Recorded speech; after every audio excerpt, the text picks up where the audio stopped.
Hello viewers, today's recipe వంకాయ బజ్జీ చేయడం ఎలాగో చూసేద్దామా. దీనికి కావాల్సిన ఇంగ్రీడియంట్స్: హాఫ్ కేజీ బ్రింజల్, ఒక onion, 7 to 8 green chillies, 3 to 4 tomatoes, turmeric, 1 glass of water, lemon sized tamarind. ఈ వంకాయ బజ్జీని నేనైతే ప్రెషర్ కుక్కర్లో చేస్తున్నానండి. మామూలుగా కూడా ఇదే ప్రాసెస్లో పెట్టుకొని చేసేసుకోవచ్చు. అయితే ప్రెషర్ కుక్కర్లో 10 నిమిషాల్లో అయిపోతుంది. ఒక ప్రెషర్ కుక్కర్ తీసుకొని అందులో హాఫ్ కేజీ వంకాయల్ని చక్కగా కట్ చేసుకొని వేసుకున్న తర్వాత ఇందులోనే 3 నుంచి 4 టమాటా ముక్కల్ని కూడా యాడ్ చేసుకొని, ఇందులోనే ఒక కట్ చేసుకున్నటువంటి ఆనియన్ని యాడ్ చేసుకొని, అలాగే పొడవుగా కట్ చేసుకున్న 7 నుంచి 8 పచ్చిమిర్చిని కూడా యాడ్ చేసుకోవాలి. ఇక్కడ నేను తీసుకున్న పచ్చిమిర్చి అనేవి చాలా ఘాటుగా ఉంటాయండి. అందుకే నేను 7, 8 మాత్రమే తీసుకుంటున్నాను. మీకు ఘాటు తక్కువ ఉండే పచ్చిమిర్చి కనుక అయితే కొంచెం ఎక్కువే వేసుకోండి. ఇందులోనే నిమ్మకాయ సైజ్ అంత చింతపండు, 1 టేబుల్ స్పూన్ వరకు పసుపు యాడ్ చేసి, కొంచెం వాటర్ పోసి ప్రెషర్ కుక్కర్ లిడ్ క్లోజ్ చేసేసి స్టవ్ మీద పెట్టి ఒక 2 నుంచి 3 విజిల్స్ వచ్చేంత వరకు ఉంచుకోవాలి. ఇక్కడైతే 2-3 విజిల్స్ అయితే వచ్చేసాయి. చక్కగా 2-3 విజిల్స్ వచ్చేసిన తర్వాత స్టవ్ కట్టేసి ప్రెషర్ కుక్కర్ని పక్కన పెట్టేసుకోవాలి. ముందైతే ప్రెషర్ తీసేయకూడదు.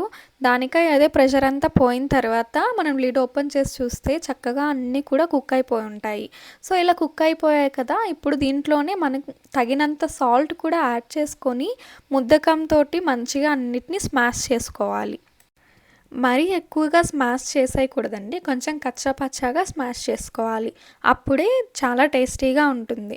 మంచిగా ఉప్పు అంతా తగినంతగా వేసుకొని మంచిగా స్మాష్ చేసుకున్న తర్వాత దీనికి మనం మెయిన్ ఇంపార్టెంట్ పోపు పెట్టుకోవాలి. ఆ పోపు పెట్టుకుంటేనే దీనికి చాలా టేస్ట్ వస్తుంది.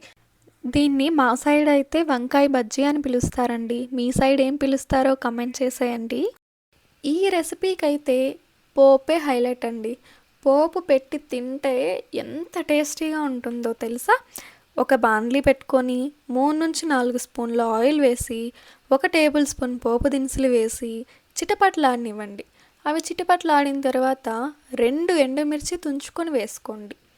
వేసుకున్నాక ఇందులోనే మనం ముందుగా క్రష్ చేసుకున్నటువంటి గార్లిక్ని ఒక 4-5 వేసుకోవాలి.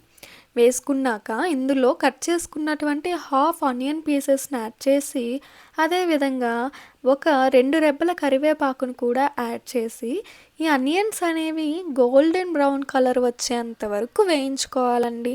అలా గోల్డెన్ బ్రౌన్ కలర్ వస్తేనే ఈ పోపు పెట్టినప్పుడు ఆ యొక్క వంకాయ బజ్జీ రుచి అనేది చాలా అమోఘంగా రుచికరంగా ఉంటుంది.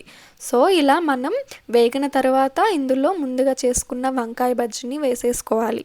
వేసేసుకొని దీన్ని ఒక పొంగు వచ్చేదాకా అలా ఉడికించుకొని దించేసుకోవడమే. పోపులో ఈ వంకాయ బజ్జీ మిశ్రమాన్ని వేసుకున్న తర్వాత ఈ పోపు అంతా ఆ వంకాయ బజ్జీకి పట్టే విధంగా చక్కగా కలుపుకొని దీన్ని ఒక 5 నిమిషాల వరకు అలాగే స్టవ్ మీద ఉంచేయండి. ఇలా స్టవ్ మీద ఉంచేసిన తర్వాత మనకి ఒక పొంగు రావడం స్టార్ట్ అవుతుంది. అలా ఒక పొంగు వచ్చిన తర్వాత దించేసుకోవడమే. దీన్ని కొత్తిమీరతో గార్నిష్ చేసుకొని ఫైనల్ టచ్ ఇస్తే చాలా బాగుంటుందండి. ఇది రోటీలో కానీ రైస్లో కానీ చాలా బాగుంటుంది. తప్పకుండా ట్రై చేయండి. మా ఛానల్ని లైక్, షేర్, సబ్స్క్రైబ్ చేయండి. Thank you.